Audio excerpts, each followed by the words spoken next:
Hello ladies and gentlemen, this is Mr. Reese. I just wanted to make a video just going over the document analysis that we are going to actually be doing today in class, going over a very sensitive subject to say the least, which is the middle passage. So with that being said, let's actually get started.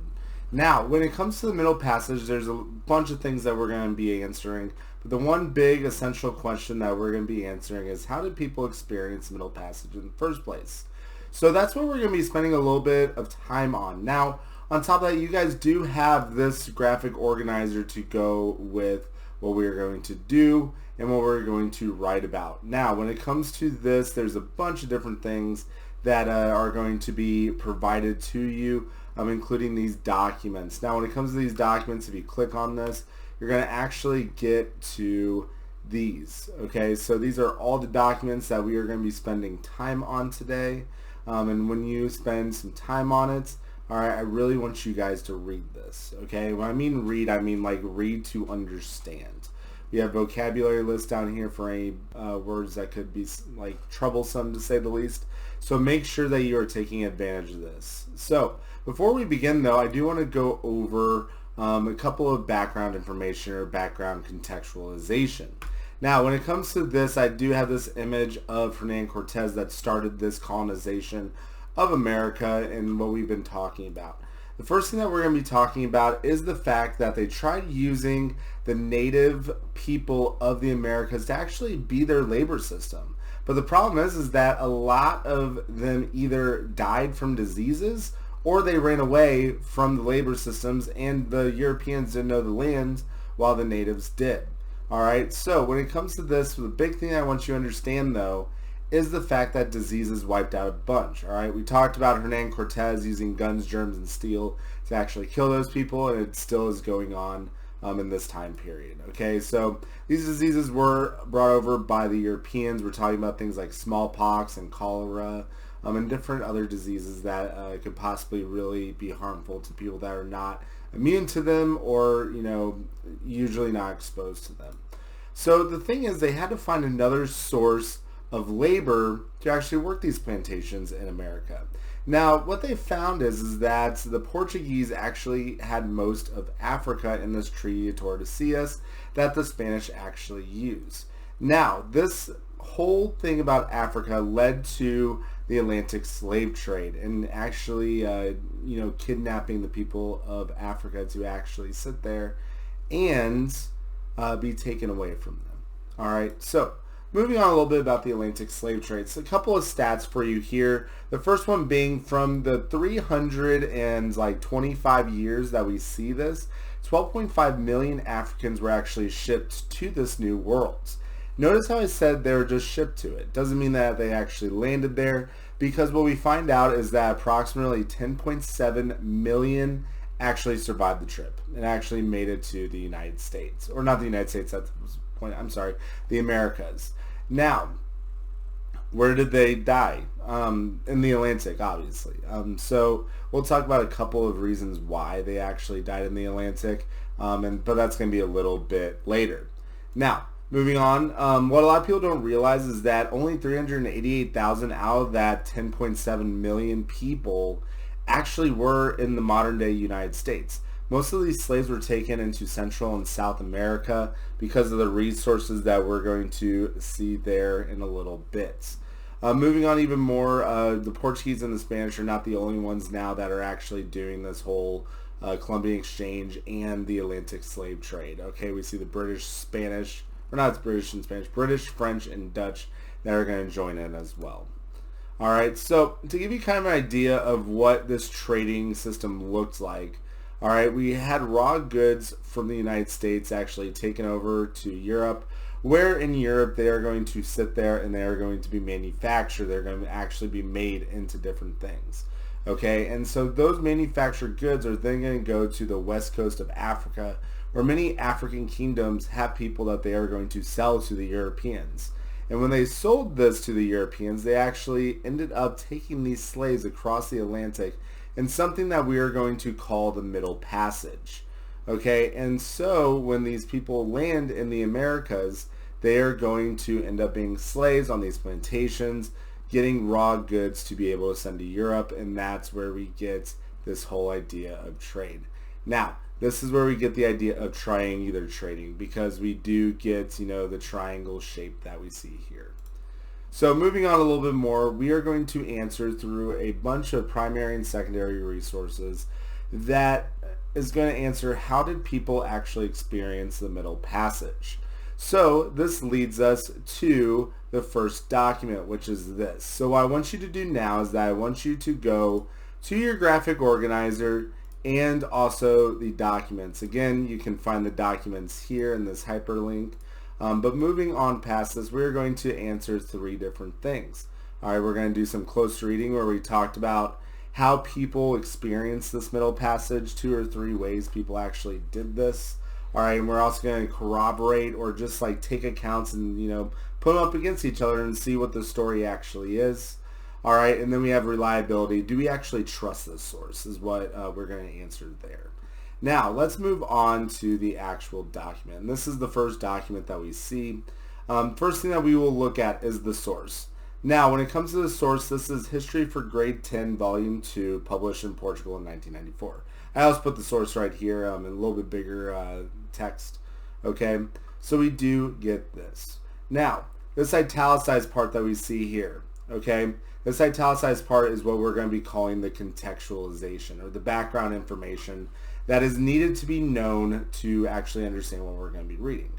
Okay, so when it comes to this, we are actually going to be spending a little bit of time reading this. So to start off, I want to read this very quickly. Portugal was one of the first European countries to engage in the African slave trade. Portuguese ships played a key role in the slave trade between Europe, Africa, and the Americas for several centuries. The following excerpts comes from a Portuguese high school textbook. And again, this was created in 1994. So I want you to spend a little bit of time and actually read this passage. Once you do that, unpause the video. But right now, I want you to pause the video. Okay, so hopefully you have sat there and actually read this. And so we're going to actually look at a couple of things in our graphic organizer. Now, I do want you to use bullet points, so if you guys could, please and thank you, go to the bullet point list up there. And from here, what we're going to do is, you know, answer that question. According to this document, what were 2 or 3 ways people experienced Middle Passage?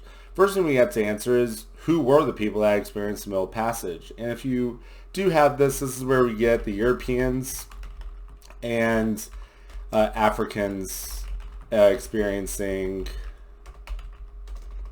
the African slave trade, or what we call the Middle Passage. Okay, so we have that. Moving on past this, okay, if you actually read this, you're going to notice a couple of things, okay? First off, in this second paragraph is where they really get into detail of a bunch of the different things that they actually go through. One of which is this idea of rebellion, okay? So revolts and disturbances occurred frequently across the Atlantic Ocean. This is actually pretty true for the most part, but that's one thing that we're going to be talking about, and we're going to actually write down. Revolts of Africans were happening, okay? And on top of that, if we go down here, we're going to see that they suffered from heat, thirst, and a lack of hygiene. Okay, so we're actually going to put that as well. They suffered a lack of hygiene, thirst, and heat. Okay, so again, pretty brutal for the most part. Now, this corroboration part, we can't really answer because we haven't read any of the other documents. Okay, so I'm actually going to black that out right there. And we're going to move on to this reliability part. Now, when it comes to this reliability part, we are going to ask ourselves, why might this be a reliable source to understand the Middle Passage, and why not? Okay, so the first thing we got to answer is, like, how could this be a reliable source? Okay, the thing is like, have you ever heard the term hindsight is 20/20? If you have, this kind of goes along with it. When it comes to this, we see a perspective of what happened after the fact, not with somebody that's actually there. So we can actually say something along the lines of, like, this could be a reliable source because this textbook sees what happened after it actually occurred. Okay, it's kind of along that ideology of like, you know things more when you just like, you've seen in the past. It's always like, I wish I knew this when I was, this age. Okay, kind of the same thing when it comes to this. Now, how could this not be a reliable source? So this could not be a reliable source because ... Okay, so that's what we're going to be trying to answer. This is where we're actually going to go back to this actual third paragraph. So read this over again, okay? And I want you to see how they actually phrase what the Europeans did during this Atlantic slave trade that we all know is a really, really terrible thing. So what you'll notice is that they talk a lot about like, oh, the Europeans did not really recognize what they did. And that's a problem, for one, like that they didn't recognize what they did. But on top of that, why is a book in 1994 actually kind of defending the European states during this time period? Okay, we know the Atlantic slave trade is this thing that is just not very good, to say the least, and they're still defending them, of all things. Okay, they also talk about the idea of like multiculturalism, and like talking about things such as like the cultural situation, all right, the mixing of races and cultures, and this is very expressive. Talked about with the melting pot basically of Indian, which basically is the Native Americans, white and black, and a complex mix of ethnicities and cultures. So they talk about this being like this multicultural thing. The problem is that this was forced mixing. It wasn't one of those things where they just like said, okay, oh, this is really good, this is multiculturalism. No, it's not. Okay, now this begs a question: how or why do the Portuguese actually try and defend the Europeans? And the way that you can also, or you can pretty much answer that, is that this book is under the perspective of being a Portuguese textbook. Okay, this Portuguese textbook is trying to make them seem better than what they actually have been. Okay, and so like it's kind of an analogy I can give you is something along the lines of like, you get in trouble at school and then you have to explain to your parents why you got in trouble, and so you try and make yourself look in a better light. Kind of the same way that we see with the Portuguese textbook right here. All right, so we can say that this is not a reliable source because it is a Portuguese textbook that is trying to defend themselves. Sort of changing the story of what we see. All right, we know this is big mass atrocity, but like they just sit there and they're like, okay, well, they didn't know what they were doing, right? So yeah, there is that. All right, so that's the first one that we actually see. Now, when it comes to this idea of like making people look better and like making countries look better in different light in textbooks, one may ask, like, this is 1994, this doesn't happen in 2021 or whenever you're watching this video. The thing is, like, yeah, it does. Okay, so this is actually an image or actually a video of a textbook company getting into a little bit of trouble. So I'm going to actually mute myself and I'm going to let this play out. Well, a major textbook publisher is apologizing this morning for a glaring error about slavery. It comes after a parent posted a video that is now viewed nearly 2 million times. ABC's Ryan Owens has that story.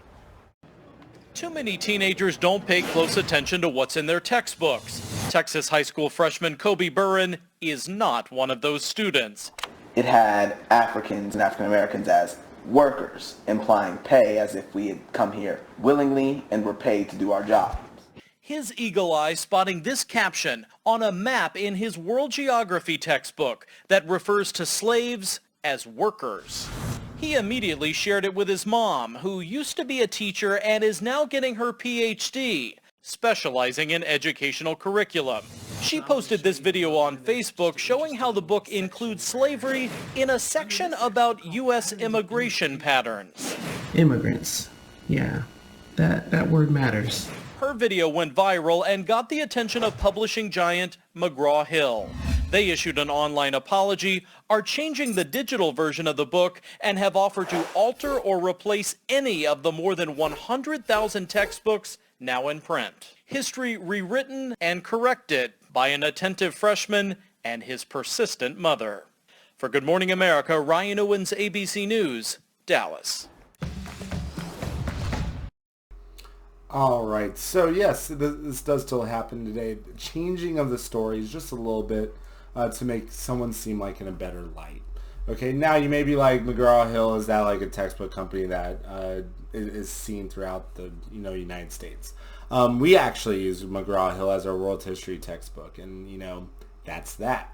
So just give you kind of a application of you and yourself. But that moves on to document B. So can we really trust a textbook from 1994? Maybe not. But can we actually take a primary source and sit there and read it and use that as a way to kind of show how we can understand the experiences of the people who experienced the Middle Passage? Okay, so this leads to document B, all right, which is Thomas Phillips, which is a collection of voyages and travels, 1732.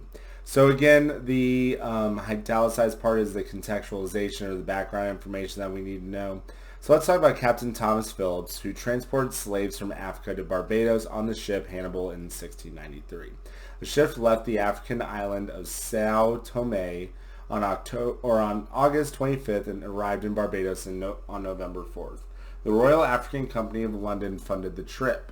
This is an excerpt from his journal about the voyage. Okay, so again, I want you to take a moment and actually read this. Okay, and when you read this, I want you to try and do two things, aka find 2 to 3 ways people experience Middle Passage, and seeing if this is a reliable source or not. So if you could, please and thank you, please read this, and I will get back to you in a little bit. Pause the video now and do that. All right, so hopefully that you have done that and you actually have this completed. All right, so if you read the close reading, some things that I got at least, you can, if you have something similar to this, that's completely fine. But some of the things that I got here was that many Europeans and Africans died from 2 different things, smallpox and white flux, okay? Those are the 2 things that they died from, and the big thing is that they tried to keep the African area very, very sanitary, even though that they were, not, because so many different things were going on where people were dying or defecating or, throwing up from all these different diseases that they were dealing with. Okay, and so it got to the point where, according to the doctor, the Africans were actually treated like swine or pigs or, farmland. So this is very telling about the Europeans' perspective on, the Africans themselves. They didn't really treat them that well, obviously, so much so that they even refer to them as, livestock, okay? Now, when it comes to reliability, we can say it's reliable because it is a primary account and gives us a better look, all right? It's better to get something from somebody. The problem is that we could also say that's not reliable because it's only from a European perspective. We don't get anything else other than that. Okay, so that leads to this. Okay, this idea of corroboration. Now, the idea of corroboration is that you sit there and look at different accounts and you see which accounts or which things in each account are similar. Things that people had to, or where 2 stories actually sit there and they start to make sense and they start saying that things are, happening. Okay? To put that in very simple terms, basically, do they have the same story? Or what things are similar? Okay? So, one thing that I can see from the close reading here is that there was this whole idea of lack of hygiene. All right, that's in the Portuguese textbook along with what the doctor says, or the captain says, I should say. So we can talk about unsanitary conditions. Unsanitary conditions for the African slaves. okay? We can also talk about the idea of diseases, okay, talking about this here. So diseases were rampant. And one thing that a lot of people will notice is that both Europeans and Africans were affected, okay? So that kind of helps you with this idea of corroboration, okay? Again, what things are similar, what things are different, okay? And we obviously looked at things that were very similar. All right, so this leads to the last three documents that we see. So if we go to Doc C, we're talking about a slave ship doctor. And what I want you to do here is that I want you to actually spend a little bit of time going over Doc C yourself and seeing how well you can actually do that, okay? Do that, and then also go to document D. Before you begin, I do want to kind of go over this and have you guys look at it. All right, this is just what it would be like if you saw the ship. So all these heads right here are slaves, okay? So as we can see, very, very tight quarters, very, very compressed together. All right, we're seeing like 4 or 5 stories of bunk beds, to say the least, okay?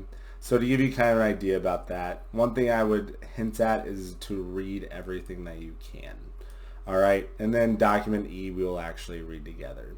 So right now, can you please pause the video? Make sure you do both document C and document D on your own. So take a moment, do that, pause the video. All right, so hopefully you have done both document C and D. Now moving on past this, we get to document E. And document E I wanted to go over with you myself just because it's a little bit tricky and a little bit trippy, to say the least. Okay, so when it comes to this, we're going to be talking about Alade Equiano. He was definitely an interesting character when it comes to, you know, being a part of this African slave trade in the Middle Passage. So when it comes to this, we're going to read the, first off, we're going to read this, which is the contextualization, as we know.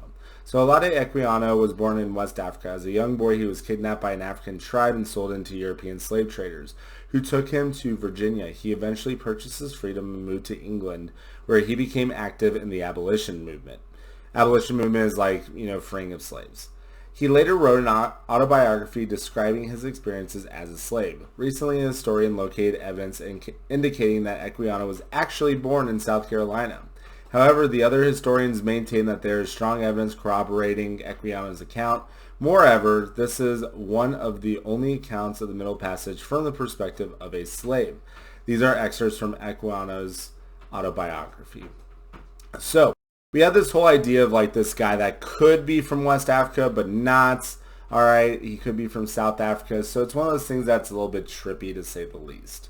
All right, but the big thing that I want you to understand is that even though that, you know, he may have been born in South Carolina, he may have gotten these stories from people that actually went on the Middle Passage, okay? And so when he talks about this, it may not be his account, but it can be things that he accounted for from other people, okay?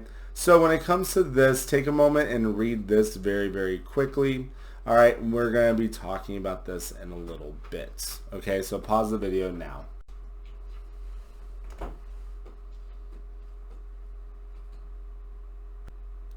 All right, so we're actually going to be talking a little bit about the corroboration, close reading, and reliability. So let's actually start off with this, or let's start off with the reliability, close reading part. So obviously, when it comes to this, we see a couple of things that we have seen before. The idea of being whipped, okay, and beaten, okay. The idea of being sick is also apparent in this excerpt, okay. On top of that, we also see things along the lines of like, what else do we see? What else do we see? Talking about African prisoners being severely cut for attempting to like do anything, okay? To do anything that could possibly be, you know, rebellious against the Europeans. In this case, we talk about like leaping into the water because, you know, it's the whole idea that these people would rather die in the Atlantic Ocean than actually, you know, keep going in this passage. Okay, so we talk about like people or Africans committing suicide because of the harsh conditions. Okay, so we see a couple of different things. Now, on top of that, is this reliable? I'm going to let you guys decide that. I'm actually not going to write that down for yourself, but I'm going to move on to the corroboration part. So I want to ask you guys, what things in this account are similar to the slave ship diagram, the slave ship doctor, the slave ship captain, and even the Portuguese textbook? Take a moment and write that down now. And once you do that, unpause this video. Alright, so moving on to the last and final question. So the last and final question is, which of these documents do you believe is the most reliable piece of information in the middle passage? Okay, I don't want you to select more than two and explain your selection using evidence that you have gathered from the graphic organizer and from the guided questions. Okay, now again, you are to ace your writing. So again, A stands for answer the question, aka like which one do you think is the most reliable. Alright, you're going to cite evidence from that, and the way you actually do that is that you say in document whatever, alright, it says / depicts, and then you just keep going on. Okay, and then the last thing I want you to do is that I want you to elaborate on why your evidence matters. Okay, so explain or elaborate on why your evidence matters. And that's what we're doing today. If you have any questions whatsoever, please feel free to contact me in any way possible. This is a little bit harder and a little bit trickier. Okay, that being said, have a great day. Bye.